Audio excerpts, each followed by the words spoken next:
우리에게 주시는 말씀은 누가복음 23장 38절에서 43절까지 말씀입니다. 누가복음 23장 38절에서 43절까지 말씀입니다. 우리 하나님의 말씀을 한 목소리로 함께 봉독하겠습니다. 함께 봉독합니다. 그의 위에 있는 유대인의 왕이라 쓴 패가 있더라. 달린 행악자 중 하나는 비방하여 이르되 내가 그리스도가 아니냐 너와 우리를 구원하라 하되, 하나는 그 사람을 꾸짖어 이르되 내가 동일한 정죄를 받고서도 하나님을 두려워하지 아니하느냐. 우리는 우리가 행한 일에 상당한 보응을 받는 것이니 이에 당연하거니와 이 사람이 행한 것은 옳지 않은 것이 없느니라 하고 이르되 예수여 당신의 나라에 임하실 때에 나를 기억하소서 하니, 예수께서 이르시되 내가 진실로 내게 이르노니 오늘 내가 나와 함께 낙원에 있으리라 하시니라. 아멘. 자, 우리의 행할 바라는 말씀을 나누려고 합니다. 자, 우리는 살아가면서 모든 순간순간 우리가 무엇을 행해야 될지, 어떤 말을 해야 될지, 어떤 행동을 해야 될지를 결정을 해야 됩니다. 그래서 믿음으로 산다는 것은 예수 그리스도의 이름으로, 내 속에 있는 예수 그리스도의 이름으로 살아가는 것을 의미를 합니다. 자, 코로나 시대를 지나면서 여러 가지 불편한 것들이 많고 힘든 것이 많습니다. 그래서 화가 나는 사람들도 참 많습니다. 그러다 보니 누군가에게 책임을 전가하고자 하는 사람들도 생기게 되고, 또 이 불평과 불만을 이용하려는 사람들도 생겨나게 됩니다. 그런데 또 한편에서는 인내를 가지고 자기를 돌아보는 사람들도 분명히 있습니다. 똑같은 상황이지만, 비슷한 형편 가운데 있는 것 같지만 전혀 다른 삶의 모습들을 나타내고 있습니다. 여러분, 우리가 예수를 믿는다고 하지만, 우리가 하나님을 믿는 사람이지만 때로는 우리 안에 화가 날 때가 있습니다. 때로는 분노할 때도 있습니다. 당연합니다. 우리가 하나님을 믿기 때문에, 우리가 예수님을 믿기 때문에 화도 나지 않고 모든 일이 다 즐겁고 기쁜 것만은 아닙니다. 화가 날 수 있지만 여러분, 이 화가, 이 분노가 나를 지배하게 두어서는 안 됩니다.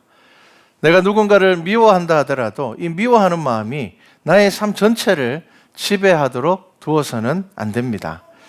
그래서 에베소서 4장 26절에는 이렇게 말씀을 합니다. 분을 내어도 죄를 짓지 말며 해가 지도록 분을 품지 말고, 이렇게 이야기를 합니다.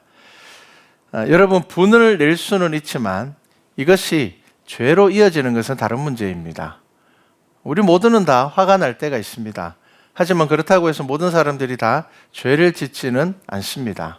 참는 사람들, 인내하는 사람들 있습니다. 성경은 저와 여러분들에게 화가 나더라도 죄를 짓지 말고, 죄까지 이어지게 그냥 두지 말고 그것을 분명히 믿음 안에서 그것을 해결하라 명령하십니다. 그리고 해가 지도록 분을 품지 말라, 그렇게 이야기를 합니다. 미국이나 캐나다나 이런 곳에서 이제 목회를 하는 분들과 요즘은 이제 쉽게 소통할 수 있는 시대가 되다 보니까 그들의 어떤 목회 현장들을 들여다보면은 그들이 이렇게 이야기를 합니다. 원래 혐오라는 것이 있었지만 피부로 느끼지는 못했는데 이 팬데믹 시대를 지나면서 이 혐오가 이제 우리들에게 느껴지고 있다라고 이야기를 합니다. 제 친구 목사님 중에 한 분이 캐나다에서 목회를 하고 있는데, 지난주에 이 혐오 범죄로 인하여서 한 가족 중에 9살 난 아이만 살아남고 다 살해를 당했다고 합니다. 민족이 민족을 향한 백인 우월주의, 혹은 타민족을 향한, 타종교를 향한 이 혐오가 그들 가운데서 점점 살아나고 있다는 것입니다. 캐나다는 70% 이상이 카톨릭과 개신교를 믿고 있는 기독교 국가입니다. 예수 그리스도를 믿는 나라입니다.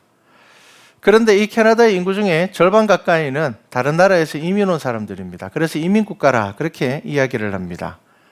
오랜 시간 동안 참 큰 문제 없이 이 나라가 지나왔습니다. 그런데 한 10여 년 전부터 조금씩 혐오 범죄가 늘어나기 시작하더니 이 코로나를 지나면서 아주 심각해졌고, 그리고 이제 목회를 하는 목사님들이 피부로 느낄 수 있는 그런 분위기. 그래서 아시아인들이 많이 살고 있는 지역은 외출을 자유롭게 하지만 그 외의 지역은 스스로도 외출을 좀 자제하게 되는, 나가면 안 되겠다, 그렇게 피부로 느껴지는 그런 상황이 되었다고 합니다.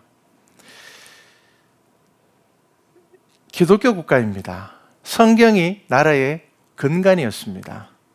그런데 여러분, 그 나라에 혐오가 늘어나고 있으며 다른 사람을 향한 분노가 늘어나고 있습니다. 그것이 피부로 느껴지고 있습니다. 여러분, 이것은 굉장히 심각한 문제입니다.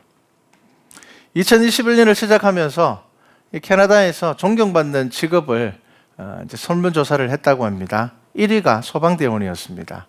2위가 간호사였고요. 그런데 종교인은 순위 안에 들지 못했습니다. 70%가 예수 그리스도를 믿는 나라임에도 불구하고 종교적인 지도자들은 그 자리를 차지하지 못했습니다. 여러분, 이것은 굉장히 우리가 뼈아프게 생각해 봐야 되는 문제입니다. 우리라고 별반 다르지 않기 때문입니다. 국가의 기본적인 이념이 성경인데 성경의 가치를 잃어가고 있고 그 안에 분노가 자리 잡고 있고 다른 사람을 향한 미움이 자리 잡고 있다면 그것은 국가의 근본이 흔들리는 것과 비슷하기 때문입니다. 여러분, 교회는 어떤 곳입니까? 사람을 통하여서 거룩하여지는 곳입니까? 아니면 예수 그리스도를 통하여서 거룩하여지는 곳입니까? 여러분, 우리는 예수 그리스도를 통하여 거룩하여지는 곳입니다. 예수님 때문에 거룩한 곳이 되어야 됩니다. 예수님을 제대로 믿는 사람들로 인하여서, 그렇기 때문에 다른 사람들에게는 예수 그리스도가 전해져야 됩니다. 여러분, 그것이 바로 교회입니다. 그런데 교만이 교회 안에 들어오게 되면요, 교회를 혹은 사람을 의인으로 거룩한 것으로 포장하려고 합니다. 여러분, 저와 여러분은 스스로 의인이 될 수 없는 사람들입니다. 우리는 예수 그리스도를 통하여서만이 우리는 의롭다 칭함을 받을 수 있는 사람들입니다. 예수님께서 십자가에 달려 죽으심으로 인하여서 그 십자가의 사랑을 믿음으로 인하여서 저와 여러분은 구원받는, 죄 사함을 받는 은혜를 누리는 것입니다. 예수님께서는 교만과 가식으로 겉으로 보이는 회칠한 무덤과 같은 그 믿음으로 인하여서 유대인들은 하나님의 나라를 소유하지 못하게 될 것이라 분명하게 말씀하셨습니다. 그렇기 때문에 저와 여러분 분명히 아셔야 됩니다. 교회는 예수 그리스도로 인하여서 거룩한 곳이 되어야 됩니다. 그래서 예수님 없이는, 예수 그리스도의 말씀 없이는 우리는 거룩하여질 수 없는 사람이라는 것을 아셔야 됩니다. 예수님 없이는 자랑할 것이 없는 것이 교회가 되어야 됩니다. 그런데 우리는 지금 무엇을 자랑하고 있습니까? 우리는 교회 자체를 자랑하고 있지 않습니까? 여러분, 누군가의 영향력을 자랑하고 있지 않습니까? 저와 여러분은 예수 그리스도를 믿는 성도로서 오직 예수 그리스도를 자랑하는 믿음의 성도들이 되어야 됩니다. 예수님의 가르침 가운데서 소경이 소경을 인도한다라는 말씀을 하셨습니다. 여러분, 이 말씀의 의미가 무엇이겠습니까? 소경이 자기가 소경인 줄 모르고 다른 소경을 이끌고 가고 있는 것입니다. 따라가고 있는 소경은 자기가 소경인 것을 압니다. 그러니까 누군가에게 의지를 하겠죠. 그런데 소경을 이끌고 가고 있는 소경은 자기가 소경이라는 것을 모릅니다. 제대로 보지 못하면서, 제대로 알지 못하면서 누군가를 이끌고 가려고 하는 것입니다. 여러분, 그가 소경에서 벗어나려면 어떻게 해야 되겠습니까? 예수 그리스도가 그의 삶의 주인이 되어야 하는 것입니다. 하나님만이 그의 삶을 이끌어가고 있다는 것을 그가 알아야 하는 것입니다. 여러분, 예수님 없이는 우리는 아무것도 아닙니다 라는 것을 증거하는 것이 바로 교회가 되어야 됩니다. 그래서 교회는 십자가에 달리신 예수님이 그리스도이심을 분명하게 고백해야 됩니다. 그분이 나의 죄를 위하여서 죽으심을 우리는 알아야 하는 것입니다. 그래야지 저와 여러분이 마땅히 행할 일을 알게 되는 것입니다. 자, 여러분, 오늘 본문 말씀을 한번 보시기 바랍니다. 자, 오늘 본문 말씀은 우리가 잘 아는 말씀입니다. 예수님께서 십자가에 달리셨습니다. 그 좌우로 행악자가 달려 있습니다. 예수님 혼자 십자가에 달리신 것이 아니라 좌우로 한 명씩 함께 십자가에 달려서 지금 그 처형을 받고 있습니다. 그런데 그 행악자 중에 하나가 이렇게 이야기를 합니다. 비방합니다. 욕을 하는 거죠. 뭐라고 이야기를 합니까? 내가 그리스도가 아니냐? 너와 우리를 구원하라. 이렇게 이야기를 합니다. 자, 여러분, 이 행악자는 예수님을 잘 아는 사람일까요? 잘 모르는 사람일까요? 한번 생각해 보시기 바랍니다. 예수님께서 그리스도이심을 모르는 자이지만 그는 예수님에 대하여서는 잘 아는 사람입니다. 그러니까 지금 뭐라고 이야기를 합니까? 네가 그리스도가 아니냐라고 이야기를 합니다. 사람들이 너를 그리스도라고 부르지 않느냐? 네가 네 스스로 그리스도라고 이야기하지 않느냐? 하나님께서 보내신 이가 내가 바로 하나님께서 보내신 이다 라고 네가 말하지 않았냐? 알고 있습니다. 그렇기 때문에 그가 예수님을 향하여서 네가 그리스도라며 그러면 지금 너와 우리를 좀 구원해봐라. 그렇게 이야기를 합니다. 예수님께서 공생애를 시작하셨을 때, 등장하셨을 때 모든 사람들의 시선은 예수님에게 집중됐습니다. 왜 그렇습니까? 우리가 성경을 읽어도 충분히 알 수 있습니다. 이 정도 기적을 행하시는 분이라면 관심을 가지지 않을 수가 없습니다. 이 정도 말씀의 권위를 가지고 계신 분이라면 모를 수가 없습니다. 특히나 예수님께서는 예루살렘, 이스라엘의 수도인 예루살렘에서 절기 때마다 모여드는 그 수많은 유대인들 가운데서 말씀을 선포하셨고 기적을 행하셨고 표적을 보여주셨습니다. 그래서 예수님이 가시는 곳마다 수많은 사람들이 따랐습니다. 그 많은 사람들 중에는 다양한 사람들이 있었습니다. 어떤 사람들이 있었습니까? 정말 저분이 그리스도가 아닐까, 메시아가 아닐까라는 생각으로 따르는 사람들이 있었는가 하면 로마라는 나라에서 보낸 도대체 저 사람이 어떤 말을 하는지 좀 들어오너라 감시하기 위해서 온 사람들도 있었습니다. 그리고 바리새인들과 서기관들이 와서 저분이 어떤 분인가, 저 사람이 지금 어떤 말을 하고 있는가, 자신들이 가지고 있는 어떤 교리와 자신들이 가지고 있는 이 바리새인이라는 혹은 서기관이라는 자신들의 어떤 그 공동체 안에 저분의 말씀이 맞는가 맞지 않는가를 보려고 오는 사람들도 있었습니다. 그리고 또 독립운동을 하는 사람들 중에 상당한 사람들이 예수님을 따랐습니다. 왜냐하면 당시에 이 이스라엘의 독립을 기대하는 사람들은 자기들이 독립운동을 하면서 한편으로는 메시아를 기다렸습니다. 메시아가 오시면 다 해결될 거야. 그분이 오시면 우리가 다윗의 영광을 회복하게 될 것이니까 예수께서 오시면, 예수 그리스도께서 오시면 이 모든 문제가 다 해결될 거라는 것을 기대하고 있는 사람들이 바로 그 당시에 독립을 운동하는 사람들, 과격분자들이었습니다. 그러니까 예수님께서 가시는 곳에는 많은 사람들이 따랐습니다. 각자 저마다의 마음은 달랐지만, 생각은 달랐지만 그들은 따랐습니다. 그래서 예수님의 어떤 가르침들과 행동들, 예수님께서 하셨던 일들은 그 당시에 많은 사람들에게 알려졌습니다.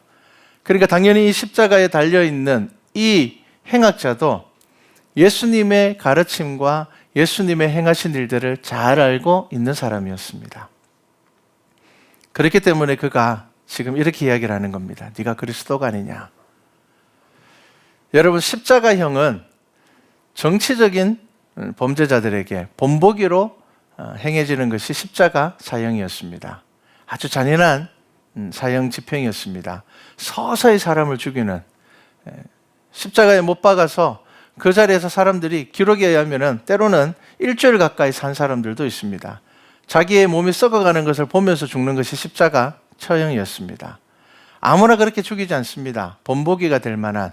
그 당시에 로마인들에 의해서 사형이 치루어질 때에 그 본보기는 바로 반란이었습니다. 쉽게 이야기를 하면 로마 군인들에 대한 공격이었고 살인이었습니다. 지금 예수님과 함께 십자가에 달려있는 이 두 사람은 바로 그런 사람들입니다. 자, 그 사람들은 자기들 마음에 이렇게 생각할 수 있습니다. 야, 내가 이 예루살렘, 우리 이스라엘이라는 나라를 위하여서 내가 생명을 내어놓고 독립운동을 했는데 정말 나는 하나님의 나라, 다윗의 왕국이 이루어지기 위하여서 나는 최선을 다했는데 그런데 자기가 지금 십자가에 달려있단 말이에요. 그런데 예수님이 그 앞에 달려있단 말이에요. 아니, 죽은 사람도 살렸다는 소식도 내가 들었고, 오병이의 기적의 소식들도 그 당시에 유대인 전역으로 퍼져나갔습니다. 그렇게 놀라운 일을 행했던, 그래서 많은 사람들이 저분이 메시아가 아닐까, 저분이 그리스도가 아닐까라고 생각했던 바로 그가 지금 같이 십자가에 달려 있단 말이에요. 그러니까 그가 분노했습니다. 그는 자신의 죄를 생각하지 않았습니다. 자기가 사람을 죽이고 그리고 자기가 여러 가지 죄를 지음으로 인하여서 그 자리에 있지만 그거 생각하지 않았습니다. 그러면서 이야기합니다. 비방합니다. 비난합니다. 내가 그리스도가 아니냐, 우리를 구원해라, 그렇게 이야기를 합니다. 그런데 여러분, 우리의 믿음의 모습이, 우리의 삶의 모습이 이럴 때가 참 많습니다. 내가 죄 가운데 있음을 알지 못합니다. 나도 여전히 십자가 형벌 위에 있음을 알지 못합니다. 온전한 회개로 나아가지 않으면서 다른 누군가에게 혹은 하나님에게 혹은 어떤 대상을 향하여서 우리는 분노하고 우리는 나의 화를 표출할 때가 참 많습니다. 자, 그런데 또 한 명의 행악자, 또 한 명의 십자가에 달려있는 사람은 그 사람을 꾸짖습니다. 그리고 이렇게 얘기를 합니다. 내가 동일한 정죄를 받고서도 하나님을 두려워하지 아니하느냐, 이렇게 얘기를 합니다. 자, 이 말이 무슨 말입니까? 너도 지금 십자가에 달려있는데, 너도 지금 너의 죄값을 가지고 그 자리에 달려있는데 네가 지금 하나님을 두려워하는 마음이 없느냐? 이제 너 곧 죽을 텐데, 너 죽으면 지금 하나님 앞에 갈 텐데, 하나님의 심판 앞에 서게 될 텐데 너 지금 하나님이 두렵지 않느냐? 라고 이야기를 합니다. 그리고 두 번째 아주 중요한 이야기를 합니다. 우리는 우리가 행한 일에 상당한 보응을 받는 것이나, 자, 지금 이 사람은 자기 스스로의 죄에 대해서 뭐라고 이야기를 합니까? 십자가에 달릴 만한 죄를 지었다라는 것을 지금 스스로 고백합니다. 물론 나라의 독립을 위하여서 여러 가지 이유가 있었겠지만 그는 사람을 죽였고 살인을 했습니다. 그래서 그는 지금 십자가에 달려 있습니다. 그것에 대해서 자기 스스로 고백을 합니다. 우리는 지금 우리의 죄에 대하여서 보응을 받는 것이지만, 그 다음 뭐라고 이야기를 합니까? 이 사람이 행한 것은 옳지 않은 것이 없느니라, 이렇게 이야기를 합니다. 자, 여러분, 이 사람도 예수님을 잘 아는 사람입니다. 자, 여러분, 지금 두 사람이 예수님에 대해서 둘 다 잘 알고 있습니다. 예수님께서 어떤 말씀을 하셨는지, 예수님께서 어떤 일을 행하셨는지, 예수님께서 자기 스스로를 어떻게 칭하셨는지 잘 알고 있습니다. 자, 그렇게 잘 알고 있는데 왜 한 사람은 예수님을 비난하고 왜 한 사람은 예수님을 비방하는 것이 아니라 뭐라고 이야기를 합니까? 예수여, 당신의 나라에 임하실 때에 나를 기억하소서, 이렇게 이야기를 합니다. 여러분, 우리는 이 차이를 알아야 됩니다. 어떻게 이 두 사람은 같은 상황, 같은 형편, 동일하게 예수 그리스도를 바라보고 있음에도 불구하고 서로 다른 정반대의 말들을 하고, 한 사람은 비난함에도 한 사람은 어떻게 예수 그리스도를 주로 고백할 수가 있을까? 여러분, 이것이 바로 우리가 성경 말씀 가운데 우리가 하나님의 은혜를 구하며 하나님의 말씀 가운데 우리가 늘 깨어 있어야 되는 이유입니다. 분명히 여러분, 성경에서는 예수님께서는 십자가를 지실 것을 이미 말씀해 놓으셨습니다. 그리고 그는 그 십자가 앞에, 그 고난 앞에 정말 아무 말하지 않고 그 고난을 받아들이는다는 것을 이사야서에 말씀하고 있습니다. 지금 한 명의 행악자는 끝까지 말씀을 통하여서 예수 그리스도를 바라보지 못하였습니다. 끝까지 자기의 입장과 자기의 생각과 지금 자기가 처해져 있는 상황을 가지고 예수 그리스도를 바라봤습니다. 내가 이 민족을 위하여서, 이 나라를 위하여서 내가 이렇게 최선을 다하고 열심을 했는데 결국 나는 지금 십자가 형태를 위해서 죽어가고 있는데 당신은 그리스도라고 이야기를 하면서 왜 우리를 구원하지 못하느냐? 여러분, 그것이 한 행악자의 입장이었습니다. 그런데 또 다른 행악자의 입장은 무엇입니까? 말씀으로 예수 그리스도를 보았습니다. 어떻게 그럴 수가 있을까요? 자, 예수님께서는 십자가를 지고 골고다 언덕을 오르셨습니다. 여러분, 혼자 오르셨을까요? 그날 사형 선고를 받는 자들은 함께 오릅니다.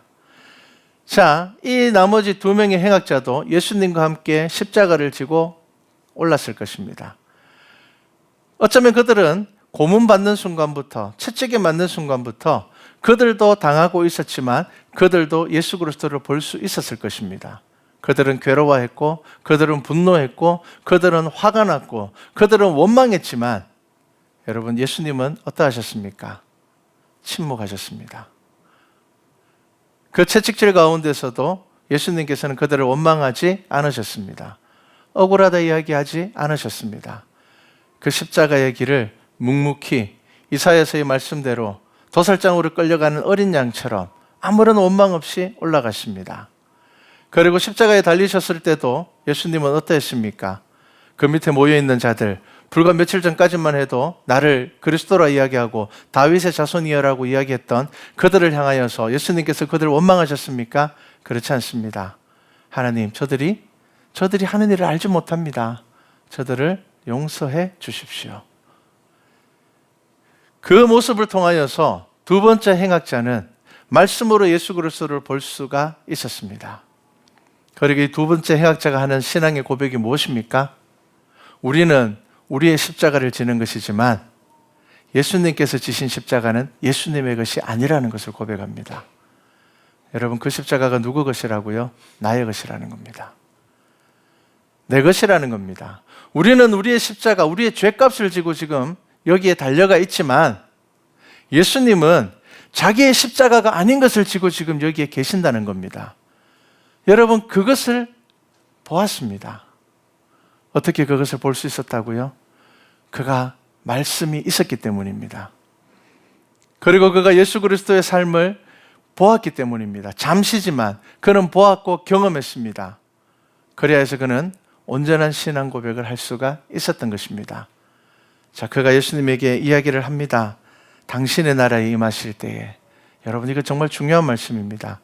예수님께서는 가장 많은 비유로 무슨 이야기를 하셨습니까? 하나님의 나라에 대한 이야기를 하셨습니다. 지금 이 두 번째 행악자가 예수님을 바라보면서 무엇을 기억했다고요? 하나님의 나라를 기억했다는 겁니다. 예수님께서 선포하셨던 그 비유들이 그의 마음 가운데 떠올랐습니다. 예수님께서 행하셨던 기적과 징표가 그의 마음 가운데 새겨졌습니다. 그러니까 그가 고백하는 겁니다. 당신이 이야기하셨던 그 나라에 임하실 때에 나를 기억해 주십시오. 여러분, 예수님께서 그에게 뭐라고 말씀하십니까? 내가 진실로 내게 이르노니 오늘 내가 나와 함께 낙원에 있으리라. 여러분, 예수님께서 지신 십자가가 나의 십자가라는 것을 우리가 온전하게 신앙 가운데 고백할 수 있어야 됩니다. 여러분, 그래야지 우리의 믿음이 바뀝니다. 그래야지 우리의 행할 바를 알게 됩니다. 우리가 걸어가야 될 방향을 알게 됩니다. 우리가 말하고 행해야 될 것들을 우리가 알게 됩니다. 내가 져야 될 십자가를 예수님께서 지셨기 때문에 우리는 예수 그리스도를 향하여서 나를 구원해 주십시오 라고 진정으로 고백할 수 있는 것입니다. 여러분, 예수님이 십자가에 달렸기 때문에 누군가는 비난하고 원망했지만 누군가는 예수님이 십자가에 달리셨기 때문에 메시아라고 고백하고 있습니다. 똑같습니다. 누군가는 보았지만 누군가는 보지 못하였습니다. 본 자는 자신이 무엇을 행해야 될지를 알게 됩니다.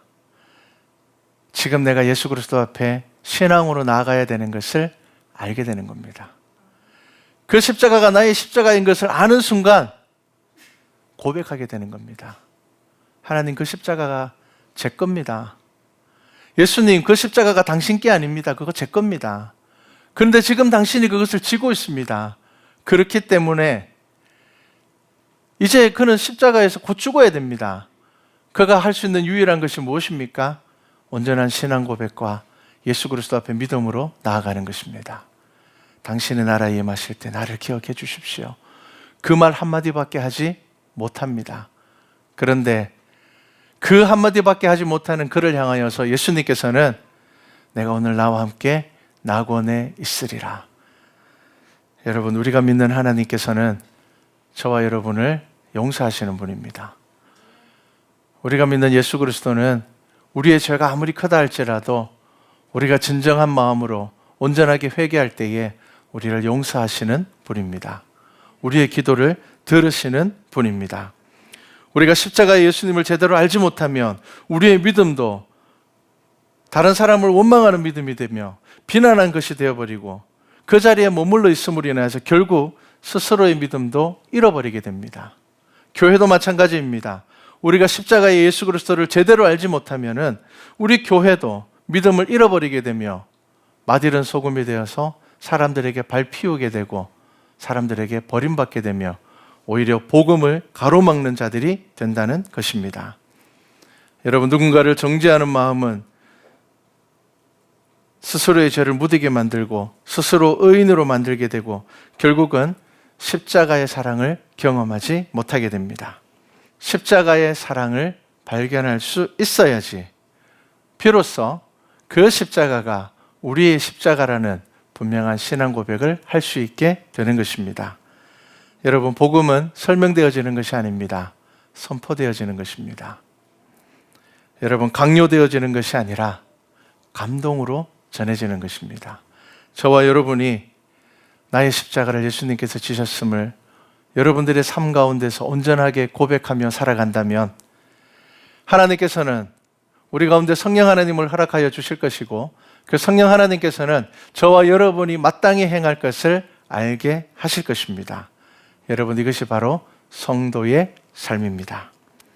하나님의 나라를 소망하며 비난과 불평과 원망이 아니라 기도로서 믿음의 단을 쌓아가는 우리 말씀과 찬양교회 모든 성도들이 되기를 주님의 이름으로 축복합니다.